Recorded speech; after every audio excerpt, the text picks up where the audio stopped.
Hey, it's Dorleen. Welcome to my channel. Today I'm going to be making a shaker card. So first thing I'm going to do is make my shaker bits. This is going to be a blue baseball themed card. So I'm adding all things blue, added some silver pieces and also some little tiny red hearts for a color variety. So once I cut all my pieces from the Cricut, which are the baseball stitches, as well as the team logo, and even that front panel with the circle in the middle. Now I could have used a punch with with the white piece of cardstock, but I decided to do it on my Cricut because it's just easier to have it centered that way. The first thing I'm going to do is use some liquid adhesive to just glue down those baseball stitches, and I decided to do that on that bottom right and also the top left corners of the card. Even though I do not personally like the baseball team that I am putting on this, or logo that I'm putting on this, I really do like the colors of the card, nice and bright and very festive for a birthday card. So when making a shaker card, you need to, after putting the hole in your card panel, you need to put a piece of acetate to cover that hole, and that's what keeps all the shaker bits inside, or from leaking out, I guess, from the card. And I just decided to use my liquid adhesive because it was right there on the side, but you can use anything for this portion. Just make sure that all of the cutout piece is covered by the acetate. So in a sense, you're making a window. Once I did that, I am gluing or adhering the logo over the top of the acetate. Now this is a thin enough logo, or whatever it is that you're going to be covering it, to put on top of the acetate so you could still see the shaker bits once I complete the card. And matter of fact, that it really does kind of tone it down a little bit too if you needed that. So the next thing I'm going to do is I'm just going to put some three-dimensional foam adhesive around the circle.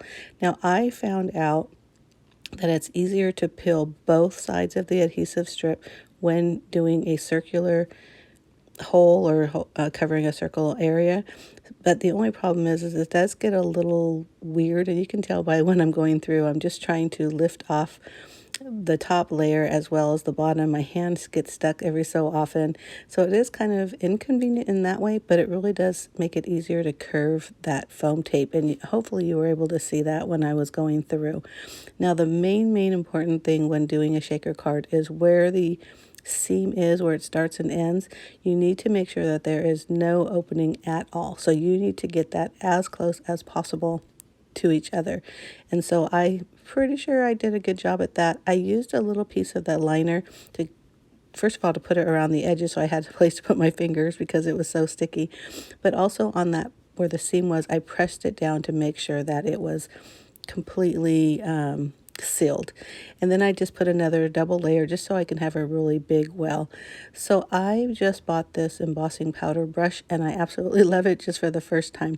But I like to put that on because I use glitter, and if you don't do it, the glitter really sticks to the acetate, or in my case transparency, and it can also avoid, you put a little of that powder around the edges so that the shaker bits don't stick so much to the stickiness of the sides of the three-dimensional foam tape. I hope that makes sense. So once I filled that up, I put a second sheet of acetate over the top. So now I created a pocket, and I am going to tell you, this is something I learned later. This is such a time saver because normally what would happen is, you see how I'm able to flip it and then also ensure that I have the right placement on the top. If I wouldn't have put that second piece of acetate, or you could use like a piece of pattern paper or cardstock if you knew what you were going to use. Otherwise, I would have had to totally guess on the placement of the card. And I'm telling you, every time it never works. So that is a huge time saver. So then all I do is add more three-dimensional I need 2 layers of that, because remember I put 2 layers on around the cutout. So I just folded that on top of each other and then cut out strips to add to the card. And then I also added, once I removed the backing, I also added some liquid adhesive on the foam. But I hope you like this card, and if you do, give me a thumbs up. Don't forget to hit that subscribe button. I do at least 2 videos a week. One is always scrapbooking, and the other is whatever it is I'm creating in the command center. This project is for my Cut Cardstock design team project for the week, and I'll put a link to my blog, which will have all the details, also to the Cut Cardstock store if you're interested in purchasing anything. And also just check out their blog because there's a ton of inspirational projects, especially if you are a cardstock or paper crafter. But I hope you like this card. Isn't that so pretty? I know that the person that's receiving this will love it because he is an LA fan. Thank you so much for watching. Bye.